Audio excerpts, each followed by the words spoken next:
Hello, I'm Charlie Rossiter, and welcome to Poetry Spoken Here on YouTube. We're the longest running all poetry interview podcast in existence. Be sure to subscribe to the channel so you never miss an upload. But you don't have to wait for YouTube uploads. You can also download the show from Apple Podcasts, Spotify, SoundCloud, or wherever you get your podcasts. Enjoy the show.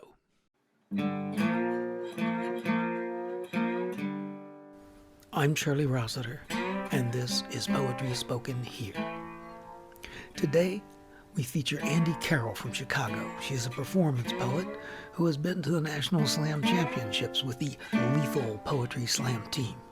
She is currently a member of Cometry, a poetry comedy education ensemble touring the country.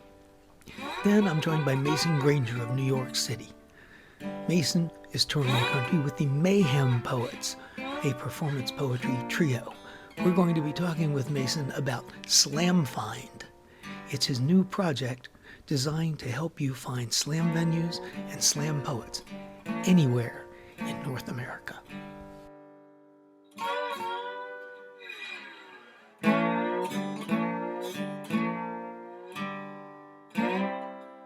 Before we came on the air, I asked you about things you considered important to talk about, and you mentioned 4 things: parenting, mental illness, gender, and sexuality.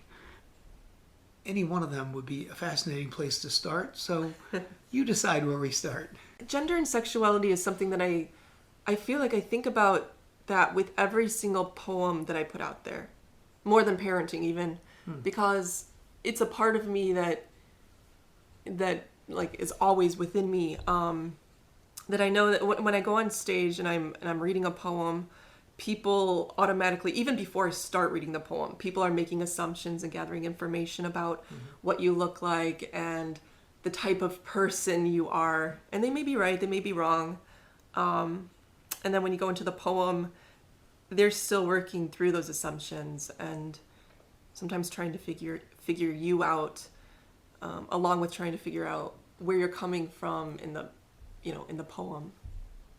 This is good. Now, what can you say to the people who are only listening about what you look like when you go out there to read that poem? Listen to the poem. Isn't that what they say in the slam scene? That's right. It's more like read the fucking poem. Read the poem. Anyway. Right. Yeah.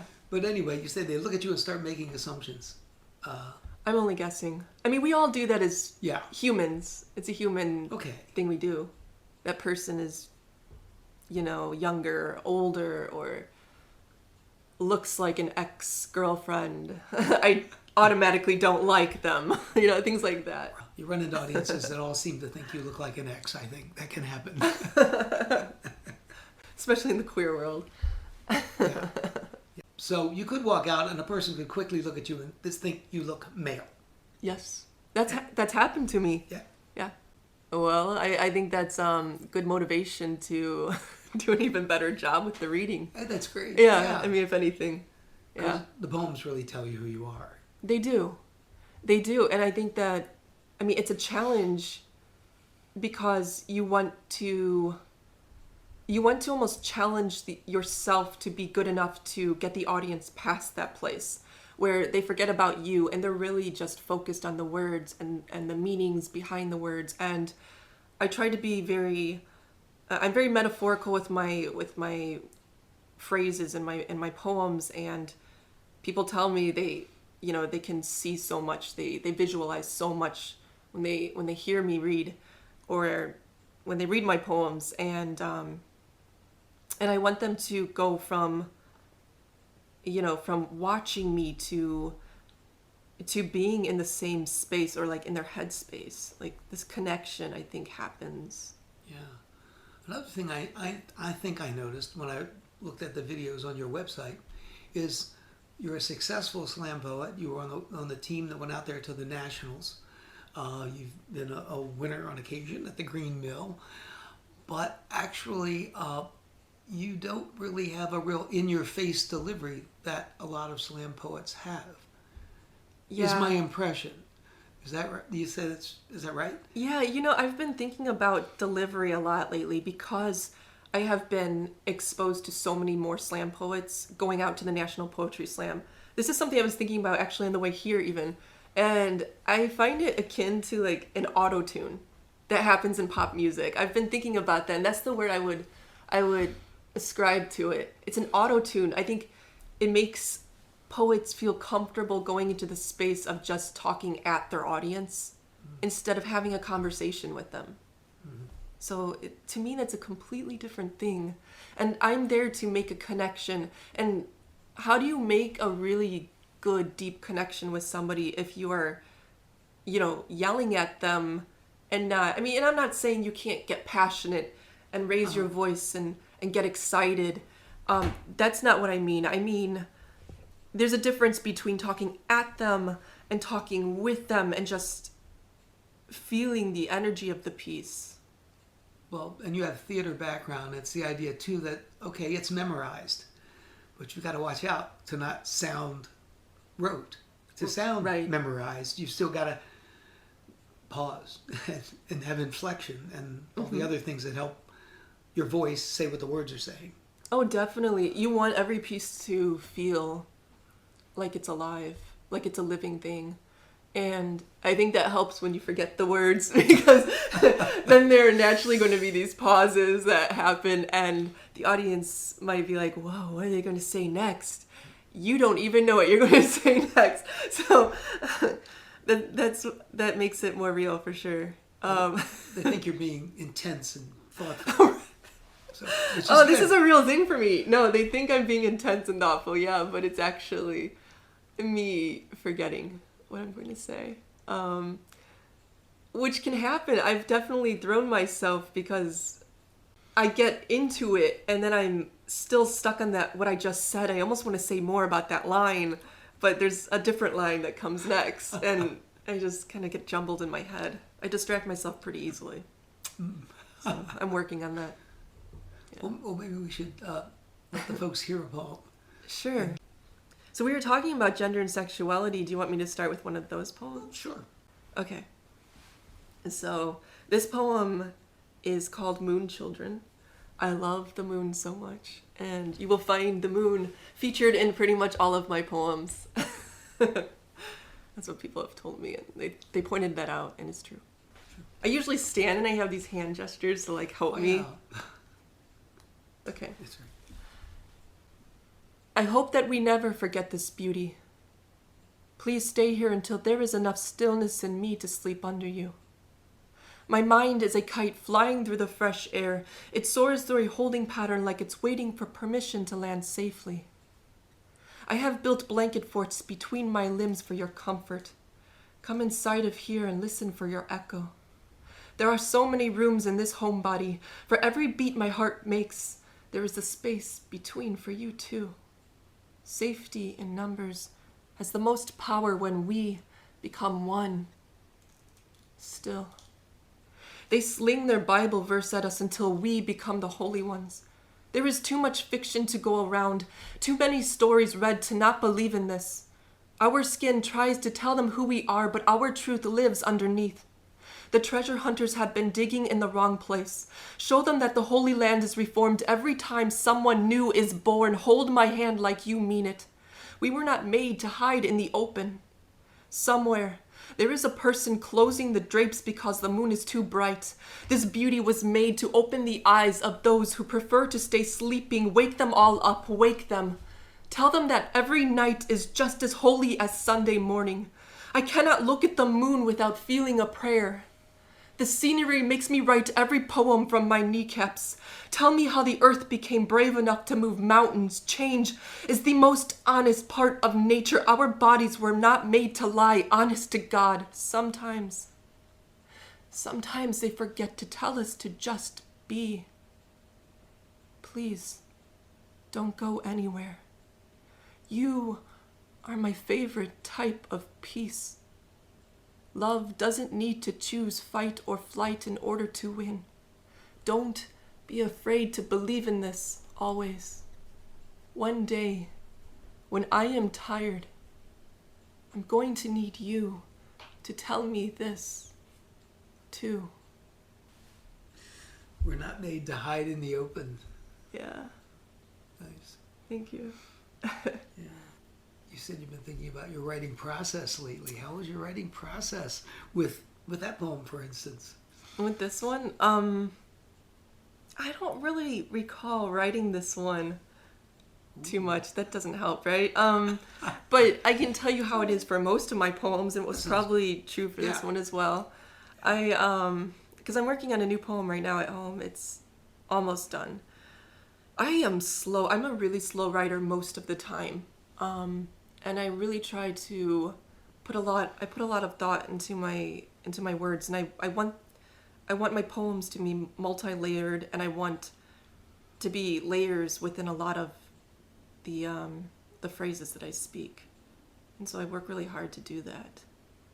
And gosh, I mean, to do that, like, so I think once I get on a roll, it's a lot easier. Mm-hmm. So I really need to just get into that place of being open to writing, and once I get into it, I need to stay with that motivation. And what I do is I just obsess about the poem I'm writing. I will work on it. I will work on it in a notebook, and I will work on it then on my laptop, and then I'll print it out and put it in my pocket, walk the dog, and I'm moving, and that helps me to, and I'm around nature and looking at different things, and that helps me think about, oh, this could have been said differently, this could have been done better. And I will work on poems just walking around the neighborhood. I tend to have an easier time waking up the next morning when I'm working on a poem because I'm excited to get back to it. So I become extremely obsessive, and I like to memorize all of my work because for me, that is also another part of the editing process. So some things I think while I'm writing, I also speak the poem out loud. I pace a lot and I talk to the walls. This is also why I need to live alone. I cannot live with roommates. I'm a very, strange and awkward person when I'm writing, and I get really into it. And what was I saying about memorizing? Yeah. So I'm speaking it, but then there's something about trying to take it off the page, where sometimes it comes out a lot differently than when I'm walking around my house just trying to write it. So when I'm trying to memorize it, I realize this doesn't actually work, or I keep lisping with this and I can't make it come out right.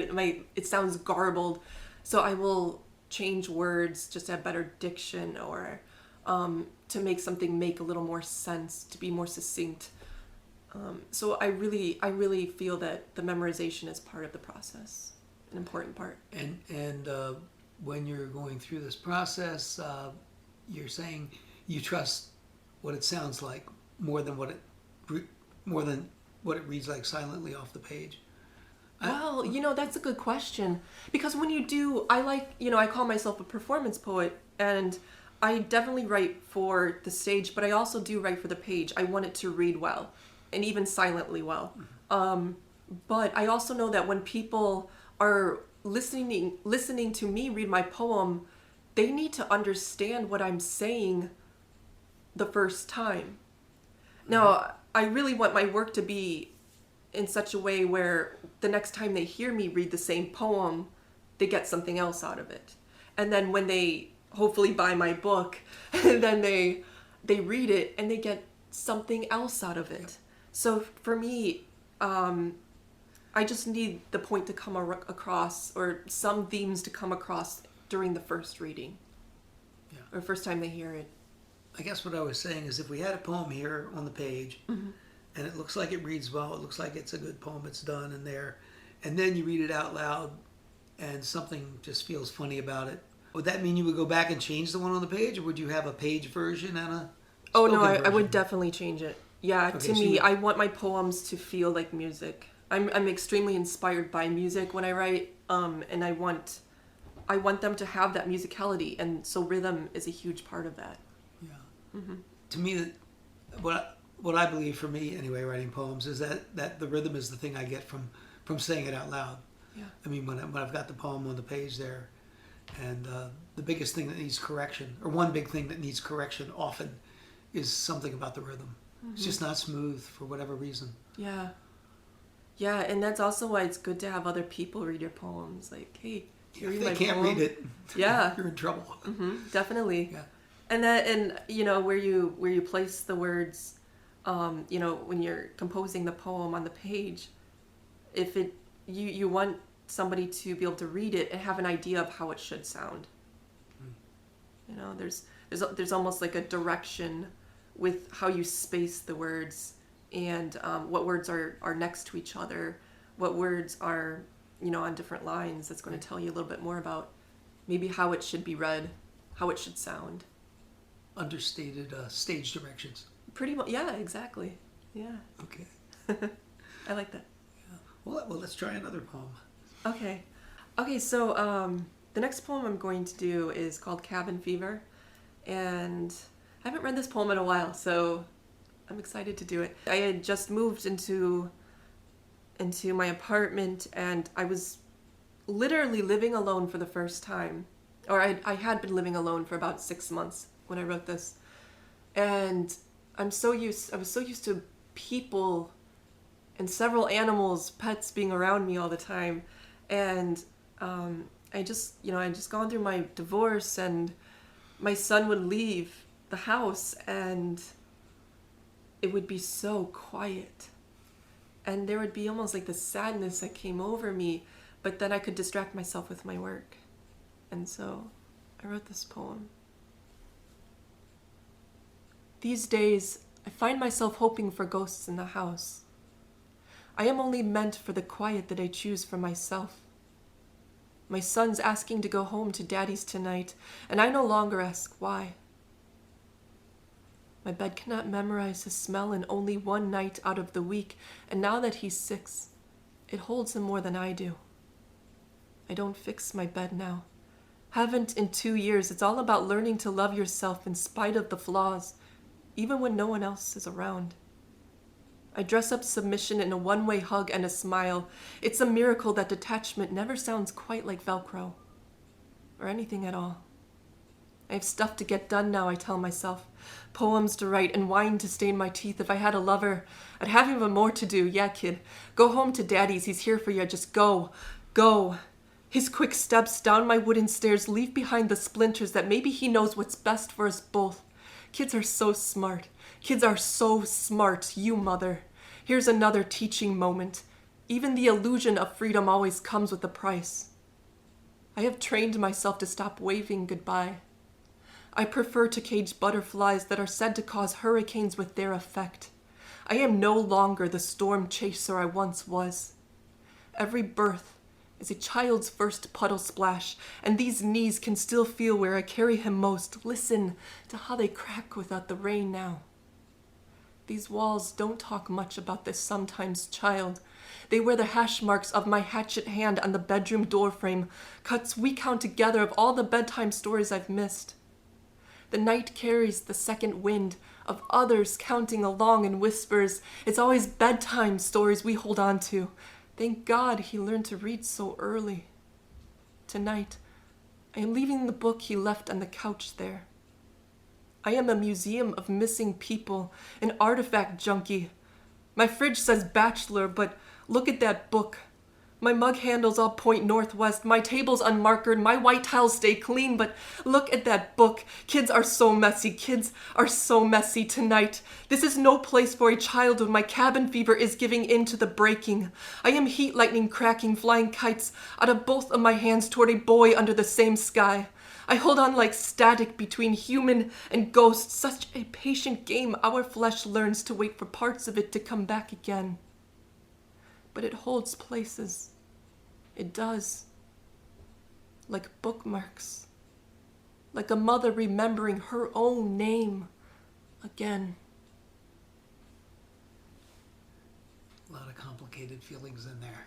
It's a poem that I feel I really have to be like in the mood to be able to do it well, or you know, just be. I need to be in that headspace for sure to do that poem. There's some things I don't feel like telling audiences or certain audiences. Yeah. When in a poem you're speaking the truth. So Yeah, I absolutely only write the truth in my poems. I won't write just for a laugh or for dramatic, Like, I feel like life is so dramatic anyway. I can draw upon my own experiences, and that's enough. That's yeah, good. yeah. There's definitely enough. So you see him some, and you said you learned from him. Oh, I do. Kids teach us so much. Yeah. He's taught me so much about love and even empathy. I've tried to teach him things like I've always been big on pointing out details and beauty, pointing to the sky or for flowers around us when we're walking down the street. And there are days when I am just having a really tough time, and he reminds me of those things. He will point something out, and so it's like the teacher becomes the student again, and he's so amazing. I wouldn't trade him for anything. I get teary-eyed just thinking about it.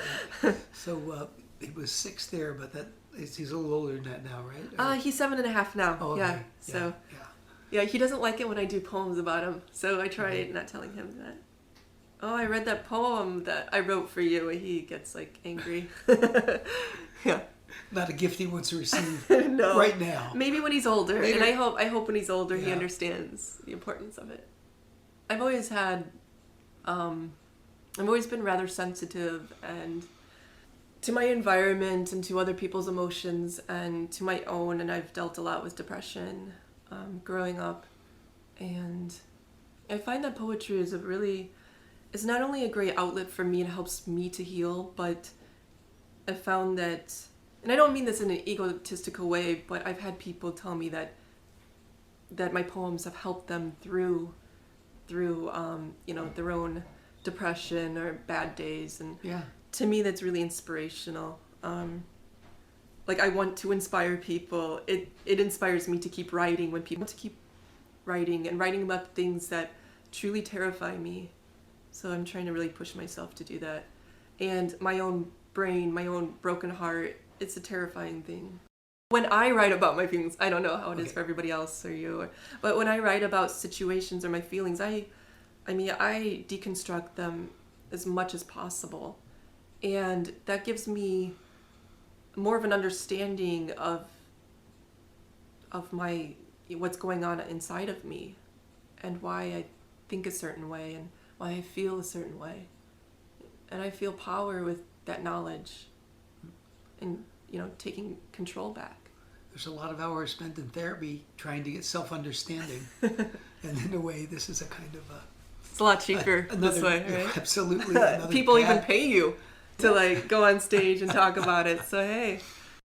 As you revise the poem and work, and essentially you and the poem are interacting. Definitely. It's kind of telling you some things you should figure out and say. You're having a conversation with your heart, and I think because you're so open to that conversation, you're going to understand so much more. You ever consciously say, "Ooh, I'm in a bad place. I think I want to write. See if I can get out of it"? No, you know what? I mean, I've thought about that. Poetry has helped me get out of a lot of bad places, but honestly, I write so much better when I'm in a good place. Because when I'm in a bad place, I tend to shut down. Mm-hmm. I tend to listen to a lot of music, but really walk away from a lot of things that help me through. When I go into survival mode, I never feel like, okay, gotta go write a poem to get through this day. Yeah.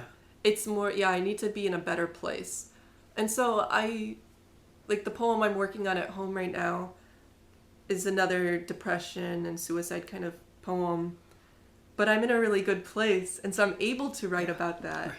Which feels good, because then when I step away from it, I may have a zombie brain. My brain gets really fried, because thinking is really hard. But I really feel so emotionally spent, but I can walk away from it and I'm not feeling depressed. I'm not feeling super sad. Yeah, I can go back to a happier place. Yeah.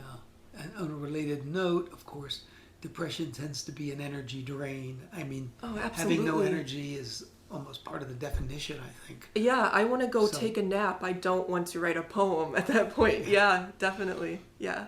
It'd be like gearing up for a big urgent task or something. Yeah, absolutely. Well, let's do another poem. All right. That was good. Well, on that note, but a lot of my sad poems, for lack of better terms, they actually, and I put a lot of inspiration into them. So one of the first ones I wrote was Hurricane. I wrote this a couple of years ago, and well, I'll just do it. Step into the light and dance. I want you to dance like everyone's watching. Even the lonely have an alibi with the universe. Your light is sustained by your darkness. Without one, the other goes missing. Tonight, you are a miracle, cheek to cheek with the bathroom floor, too much tired in your bones for the standing ovation you owe to your magical life. Step into the light and love. I want you to love again like your heart felt too many times, only the breaking. This told you maybe love isn't all it's cracked up to be. And your heart is so open, you feel there's a lightning storm in your chest. It's the breaking that makes love into thunder. Let it roll through your frame. Let it rattle your hollow.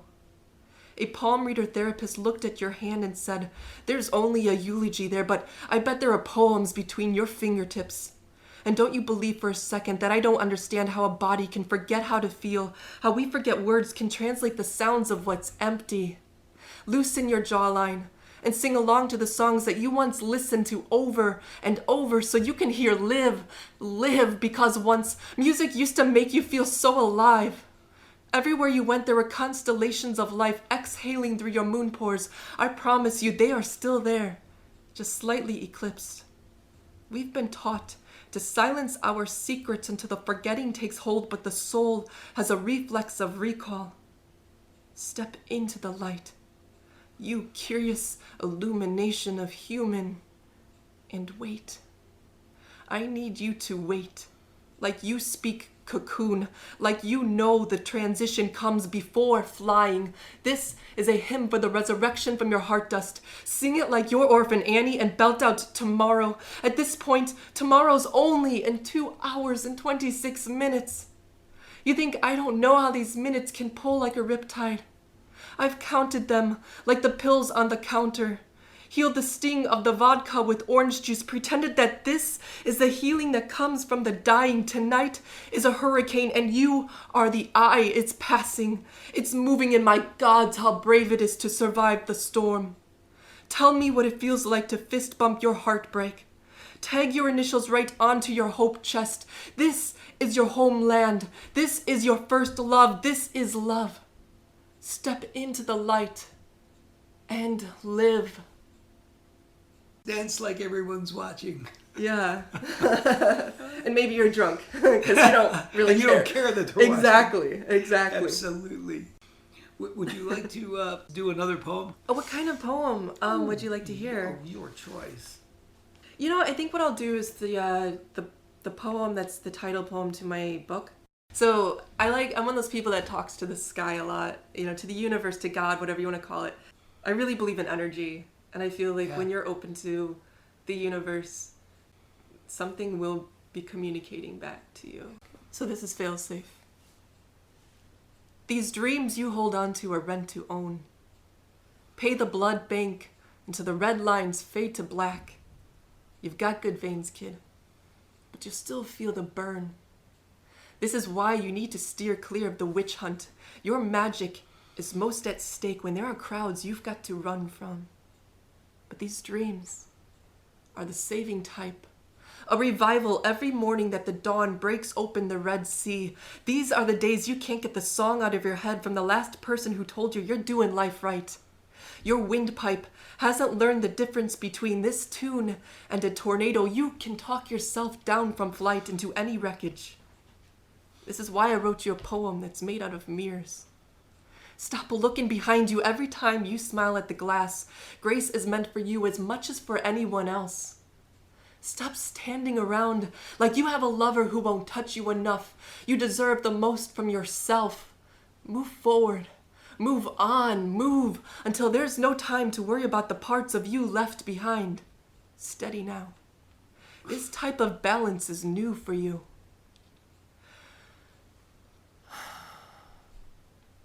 This is how you learn to breathe again. Slow down until the stitches unravel from your side, but don't stop completely. The sand is going to spill from your hourglass all over the place. Don't apologize for the space you're taking up now. There's nothing polite in forgetting you've belonged here since the day you were born, even on a bad day. Remember, you're not falling apart. It's just an out-of-body experience, but you don't have to be out of it for good. Your truth is the fail-safe. Even when your sand trails go in circles or you're pouring into sandbags like you can stop a hurricane from confessing to the seaside, there's never a better time to save yourself. This truth is too holy for sacrifice. It's the part of you that can't give up on your dreams. Your skin is built around its own church. Don't tell me you're not a believer until you've looked at the night sky and introduced yourself before making a wish. We all want to think the sky takes us so seriously, but look at how the stars move without you. The constellations are holding the wildest search party of your dreams, and your echo makes them dance stupid. Don't let your own shoes get stuck to the floor. Take off that dress that everyone else is wearing and tell them you've never looked lovelier. So that's Phil's. Yeah. Yeah. Oh, thank you Go for after that. your dreams. That's it. Yes. A great message. Yeah. A great message. Yeah, to and be I like promulgating in the world. I love doing that poem just because, yeah, I feel like people need to hear that a lot every day almost. Like, I like, you know, some people like on Facebook, they complain about people posting like inspirational messages, but I want to like skywrite inspirational messages every day. Like get in a plane and just do that for everybody to see. Well, it's nice that you like to do it in an artistic way. Over the airwaves, right? That's same, it. Hey, kind of the the same airwaves. thing. Hey, world. Ish. How many billion people are there in the world? Exactly. Yeah. You Any should one translate of to them, other any one of them languages. could hear this. Yeah. Exactly. Exactly as you said it. Well, this has been great. I'm really glad you could come and do this. Thank you, Charlie, so much for having me.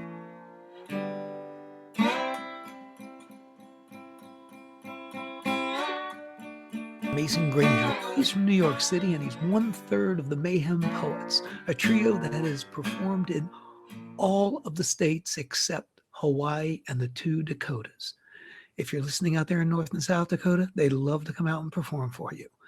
He started an interesting new project that we're going to talk about called SlamFind. And Mason, what is SlamFind? All right, so SlamFind.com is the website for the app. The app is called SlamFind for iPhone and Android. A few different features to it. It's a directory, A1, it's a directory to all the poetry slams and poetry-friendly open mics in North America. And then just, you know, you can search by state, search by town. You can just use the map and just look around to find a live poetry venue near you, wherever you are. So that's the basic point. And that was like kind of the inspiration. Like, this is the thing that needs to happen, that needs to exist in the, you know, live poetry community. Also a part of it is you can watch poetry videos, not just from the SlamFind YouTube channel or really popular ones like Button, but a few different ones. Like a lot of the venues videotape all the performances there and put them all up, and so you can kind of browse and see, hey, this is what's going on in Philly, this is what's going on in Vancouver, and you know, really get a taste of like everything that's going on. You can also like stream poems. Just basically want to put the entire world of performance poetry into an app, and then just fill it with as many tools as possible, and then let you figure out how you want to use it. You know, if you only want to listen to poems through the app in the car, cool. You want to use it to find stuff when you're out traveling, cool. But it's all there. Oh, that's excellent. This is going to be a really useful resource. Now, when did you start, and like how far along are you? It seems like a big project. Yeah. So I first had the idea for it seriously, maybe 3 years ago, I was like, yeah, wouldn't it be cool if this existed? Yeah, I wish that was around. And then I actually would, because I travel a lot with the Mayhem Poets, always, traveling around the country. A lot of our shows are for kids, so it's daytime. And so at nighttime, I'm sitting around and somewhere in Indiana, like, hey, what's going on? What's going on? That was basically the impetus for making me want to start doing it. And then But in terms of accumulating the stuff, that's where I was kind of asking. yeah. How far along are you? Like, could I actually find a venue in Vancouver? Yes, you can find Cool. venues in Vancouver, another venue on Vancouver Island. And in doing all the research stuff, I kind of like know a lot of stuff now randomly. But yeah, so it started out, I just Googled. It was basically months of Googling. It took a couple months of Googling. I had broken up with my girlfriend at the time. This is a few years ago, and needed something constructive to do with the oncoming angst, and just like, all right, I could, drink a 6-pack of beers, or I can like do this thing that I will be glad that I did later.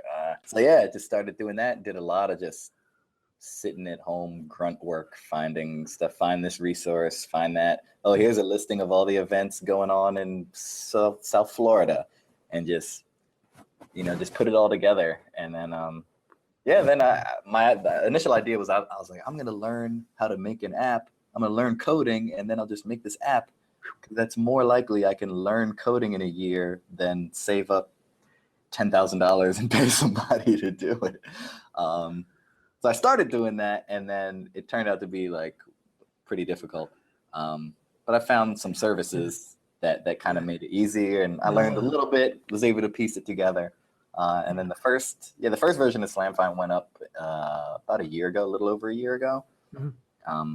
But then, this version, the newest version that came out late October, that's the one that's really how I envisioned it. You also have a thing on there where poets can sign up. What is that about? Yeah, so part of the like connecting poetry fans to the world of performance poetry is like, okay, if you're just somebody likes poetry, you got to know where to go to find poetry. Mm-hmm. And then once you get there and you see somebody who you like, you're like, yeah, where can I see more of this random person I ran into tonight? And so so there's a directory on the app of just poets from all over the country.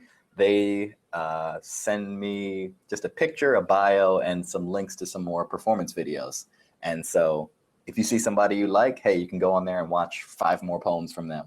Or you can just sit there and scroll through and discover like, oh, this person is from 2 towns over. I don't know who they are, but I like their stuff. Cool.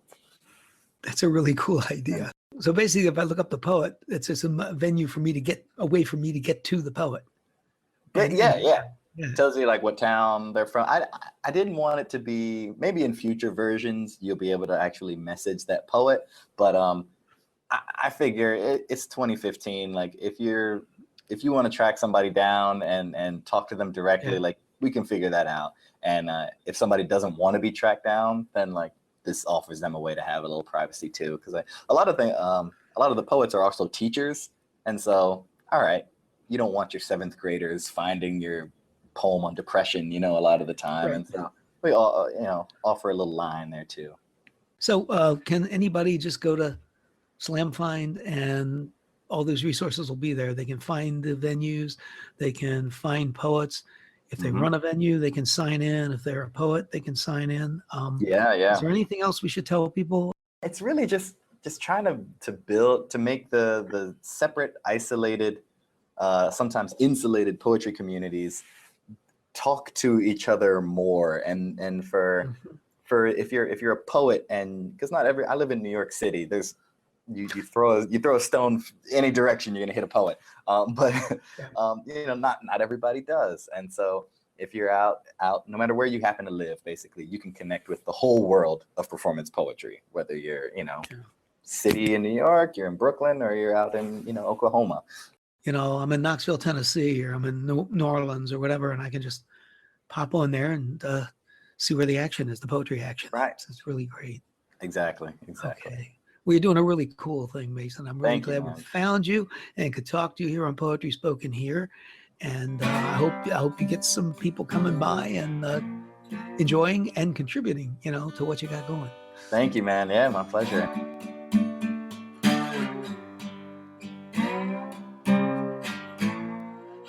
You've been listening to Poetry Spoken Here.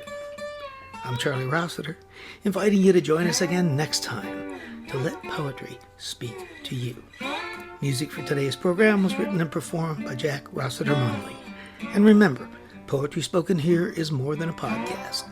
You can like us on Facebook at facebook.com/poetryspokenhere. Follow us on Twitter at twitter.com/poetryspokenhere. For more about today's show and other Poetry Spoken Here podcasts, as well as our blog, just visit our website, poetryspokenhere.com. If you'd like to submit suggestions of poets or topics for future podcasts, you can send to our email address, poetryspokenhere@gmail.com.